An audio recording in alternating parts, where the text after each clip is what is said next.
Welcome to IAC. So RRC group D test series questions discuss చేద్దాం. So first question చూద్దాం. First question, which state is irrigation is done by Rihand dam project? ఏ స్టేట్లో Rihand dam ద్వారా సాగుదల చేయబడుతుంది అని అడుగుతున్నారు. So యాక్చువల్గా మనకి రిహాంద్ గురించి గుర్తుపెట్టుకోవాల్సింది ఏంటంటే, సో మనకి సోన్ అనే రివర్ ఉంది. సో సోన్ అనే రివర్కి వన్ ఆఫ్ ద ట్రిబ్యూటరీగా ఉన్నది మనకి రిహాంద్. సోన్కి ఉపనది రిహాంద్ మీద కన్స్ట్రక్ట్ చేయబడిన డ్యామ్ రిహాంద్ డ్యామ్. ఈ డ్యామ్ వల్ల యాక్చువల్గా మనకి గుజరాత్, మహారాష్ట్ర ఉన్నాయి. గుజరాత్, మహారాష్ట్ర కాదు. సో గుజరాత్, మహారాష్ట్ర, రాజస్థాన్, ఈ స్టేట్స్, మధ్యప్రదేశ్, ఈ 4 స్టేట్స్ బెనిఫిట్ అయ్యేది సర్దార్ సరోవర్ డ్యామ్ వల్ల. సో నెక్స్ట్ వచ్చేసి మనకి ఒడిస్సా, వెస్ట్ బెంగాల్ ఉన్నాయి, కాదు. So next one Uttar Pradesh, Bihar, Kerala, Karnataka. యాక్చువల్గా Uttar Pradesh and Bihar states so దేనివల్ల నీటిపారుదలని కొనసాగిస్తున్నాయంటే దట్ ఈస్ అ రిహాంద్. కాబట్టి option C is a correct answer. That is Uttar Pradesh and Bihar. Next one, the valley of flowers is located in which state? Valley of flowers అనేది ఏ స్టేట్లో ఉంది అని అడుగుతున్నారు. ఆప్షన్స్లో మనకి ఉత్తరాఖండ్, జమ్మూ అండ్ కాశ్మీర్, కేరళ, హిమాచల్ ప్రదేశ్. సో మనకి వ్యాలీ ఆఫ్ ఫ్లవర్స్ ఉన్నది ఎక్కడ అంటే ఉత్తరాఖండ్లో. నందాదేవి, జిమ్ కార్బెట్, సో ఇవన్నీ కూడా మనకి ఉత్తరాఖండ్లో ఉన్నాయి. నందాదేవి, జిమ్ కార్బెట్ ఇవన్నీ కూడా మనకి ఉత్తరాఖండ్లోనే ఉన్నాయి. నెక్స్ట్ జమ్మూ కాశ్మీర్లో మనకి Dachigam and as well as Hemis national parks Jammu and కాశ్మీర్లో ఉన్నాయి. కేరళ వచ్చేటప్పటికి మనకి సైలెంట్ వ్యాలీ నేషనల్ పార్క్ అనేది కేరళలో ఫేమస్. సో హిమాచల్ ప్రదేశ్ వచ్చేటప్పటికి Shikari Devi national park is very important in that Himachal Pradesh. Next one చూద్దాం. Next, the black soil is related to which of the following crop? So ఈ క్రింది వాటిలో ఏది బ్లాక్ సాయిల్కి రిలేటెడ్ అని అడుగుతున్నారు. ఆప్షన్స్లో cotton, sugar cane, tea, coffee అని ఉన్నాయి. సో మనకి black soil is related to the which crop అంటే దట్ ఈస్ అ కాటన్. సో కాటన్కి అనువుగా ఉండేది మనకి బ్లాక్ సాయిల్, దాన్ని రెగర్ సాయిల్ అని కూడా పిలుస్తూ ఉంటారు. So option A is a correct answer. Next వచ్చేసి టీ, కాఫీ లాంటివి మనకి ఏ సాయిల్ చాలా బెటర్ అంటే mountain soil. So mountain soil is also very useful for the tea, coffee లాంటి ప్రొడక్షన్స్కి. సో నెక్స్ట్ క్వశ్చన్ చూద్దాం హిస్టరీలో. సో హిస్టరీలో ఫస్ట్ది, the evidence of pit dwelling have been discovered from which of the following ancient Indian sites? So ఇక్కడ మనకి ఏమని అడుగుతున్నారు అంటే ఈ కింది వాటిలో పిట్ డ్వెల్స్ అనేవి, పిట్ నివాసాలు అనేవి ఏ ప్రాంతాల నుంచి కనుగొనబడ్డాయని అడుగుతున్నారు. ఆప్షన్స్లో లోతల్, కాళీబంగన్, బోజహం, గుఫ్రకల్, రోపార్ అండ్ రంగపూర్ అండ్ కాళీబంగన్, సుర్కోటడా అని ఉన్నాయి. సో మనకి బూజహన్ అండ్ గుఫ్రకల్ ఈ రెండు కూడా జమ్మూ కాశ్మీర్కి చెందిన ప్రదేశాలు. సో ఈ రెండింటి నుంచి కూడా మనకి పిట్ డ్వెల్స్ అనేవి, పిట్ నివాసాలు అనేవి కనుగొనడం జరిగింది. So option B is a correct answer, Burzahom and Gufkral. అలాగే ఇక్కడ కొన్ని ప్లేసెస్ ఇచ్చారు, అవి చూద్దాం. సుర్కోటడా. సో సుర్కోటడా అనే ప్రదేశం మనకి ఎక్కడ ఉందంటే గుజరాత్లో ఉంది. ఇది మనకి ఐవీసీ, ఇండస్ వ్యాలీ సివిలైజేషన్కి సంబంధించిన ప్లేస్. సో దాని తర్వాత Kalibangan which is located in Rajasthan, ఇది కూడా మనకి ఇండస్ వ్యాలీ సివిలైజేషన్కి సంబంధించిన ప్లేస్. ఇదేమో పాట్స్ తయారీకి ప్రసిద్ధి, కుండల తయారీకి ప్రసిద్ధి కాళీబంగన్ అనేది. సో సుర్కోటడలో మనకి గుర్రాలు అంటాం కదా, హార్స్ యొక్క ఆనవాళ్ళు, ట్రేసెస్ అనేవి మనకి bones of horses are excavated in the place of Surkotada which is located in Gujarat and IVC site అంటాం. నెక్స్ట్ వన్ చూద్దాం.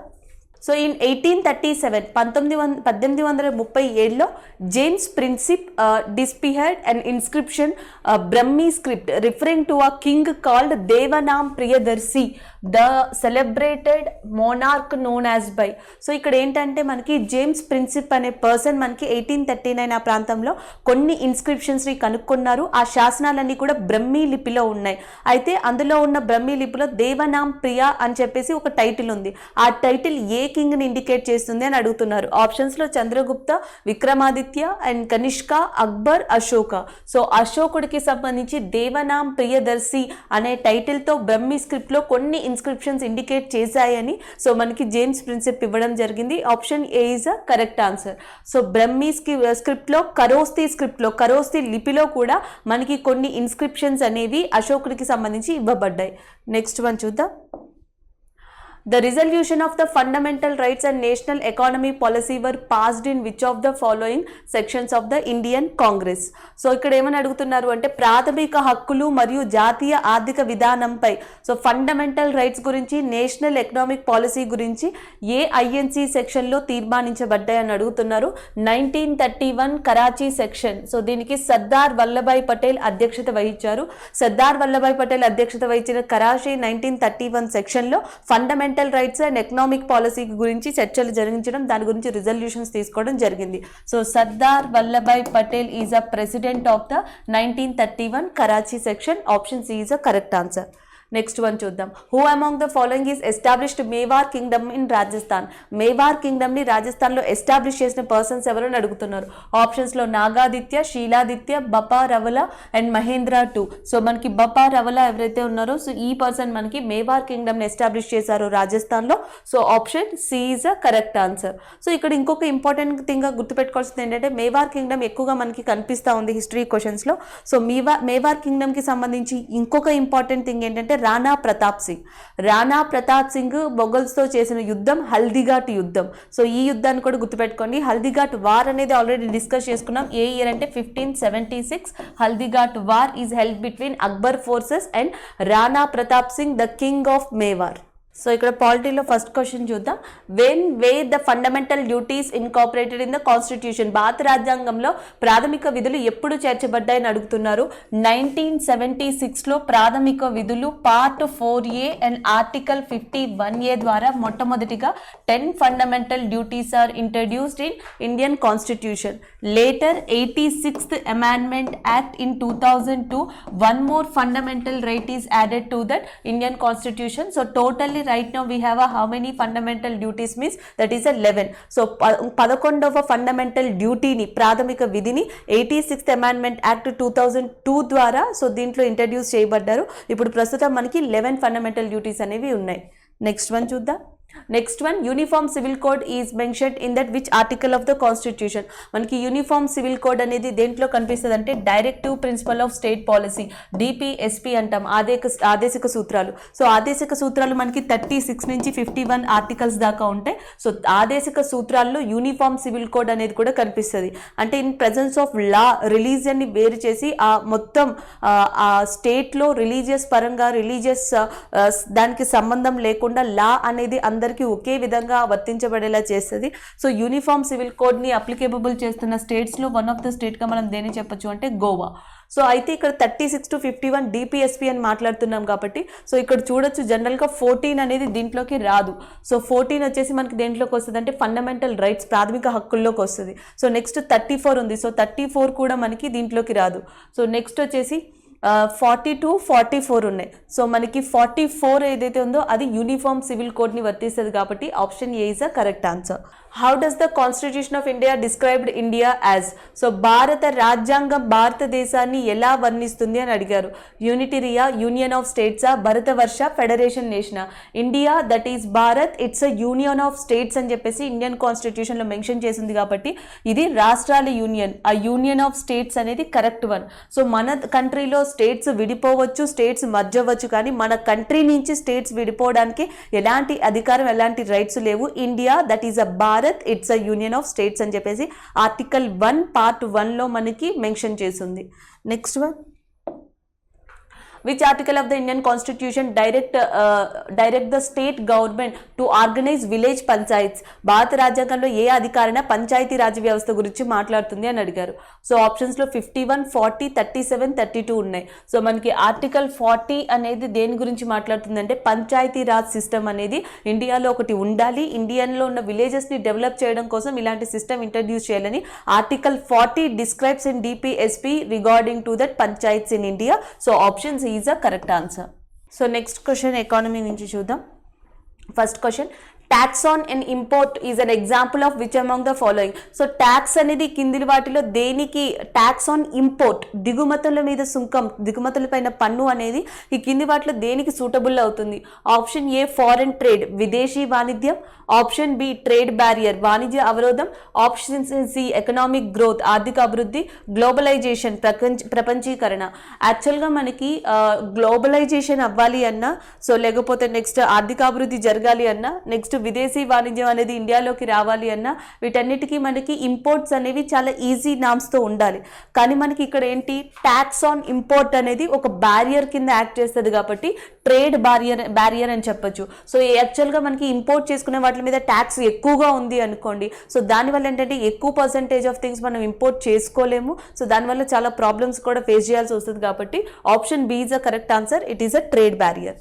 Next one, what are the things which people asked beside the income in economy. So ఆర్థిక వ్యవస్థలో ఆదాయంతో పాటు ప్రజలు ఏం కోరుకుంటారు? ఒకటి సెక్యూరిటీ భద్రతని కోరుకుంటారు, రెండు ఫ్రీడమ్ కోరుకుంటారు, మూడు ఈక్వల్ ట్రీట్మెంట్. సో వాళ్ళకి ఈక్వల్ ట్రీట్మెంట్ ఉండాలి, ఫ్రీడమ్ అనేది ఉండాలి అండ్ సెక్యూరిటీ ఉండాలి. సో ఎకానమీలో ఇన్కమ్తో పాటు ఇవన్నీ ఉంటేనే సో ఒక కంట్రీ అనేది కంప్లీట్గా డెవలప్ అవుతుంది, గ్రోత్ అవుతుంది అని చెప్పొచ్చు. So all of the above is a correct answer. A country is set to be in debit trap. ఒక కంట్రీ డెబిట్ ట్రాప్లోకి వెళ్ళిందని ఎప్పుడు చెప్పగలమంటే it has to borrow to make its interest payments at outstanding loans. Option B is a correct answer. So మనకి it has to borrow, అది మనీని borrow చేసుకోవాల్సి ఉంటుంది. అవుట్ స్టాండింగ్ లోన్స్ ఏవైతే ఉంటాయో సో వాటిని తీర్చడం కోసం మళ్ళీ మనీని కనుక బారో చేస్తే సో ఒక కంట్రీ డెబిట్ ట్రాప్లోకి వెళ్ళిందని చెప్పగలం. Option B is a correct answer. So ఇక్కడ క్వశ్చన్ చూద్దాం. సో ఇక్కడ క్వశ్చన్ వచ్చేటప్పటికి Kaja Kallas is set to become as the first women prime minister of which country. Kaja Kallas అనే పర్సన్ మొట్టమొదటి మహిళా ప్రధానిగా ఏ కంట్రీకి నియమించబడ్డారు అని అడుగుతున్నారు. ఆప్షన్స్లో Indonesia, Estonia, Jamaica, Brazil. So Estonia కంట్రీకి the first women prime minister is Kaja కలాసా. So option B is a correct answer. అయితే ఇక్కడ గుర్తుపెట్టుకోవాల్సింది ఏంటంటే Estonia capital Tallinn. So Tallinn is the capital of Estonia. అలాగే మీకు ఆల్రెడీ తెలుసు జమైకాకి క్యాపిటల్ వచ్చేసి Kingston. So Kingston is the capital of Jamaica and Brazil capital Brasilia. So next Indonesia capital Jakarta.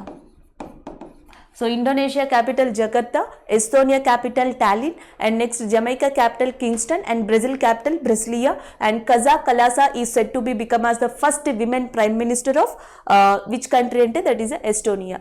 Next one, the United Nations environment programme was launched in. So జనరల్గా మనకి ఎన్విరాన్మెంట్ని కాపాడడం కోసం UNEP అనే దాన్ని launch చేశారు. So దాన్ని ఏ కార్యక్రమం కింద లాంచ్ చేశారు అంటే 1972 at Nairobi.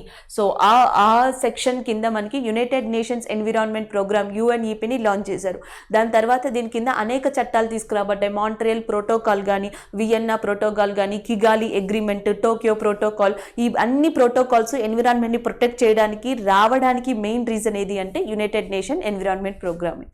Next one, where is the Agatti airport is situated. So Agatti airport అనేది మనకి లక్షద్వీప్లో ఉంది. Option C is the correct answer. So Agatti విమానాశ్రయం is located in Lakshadweep and Lakshadweep capital వచ్చేసి కవర్తి.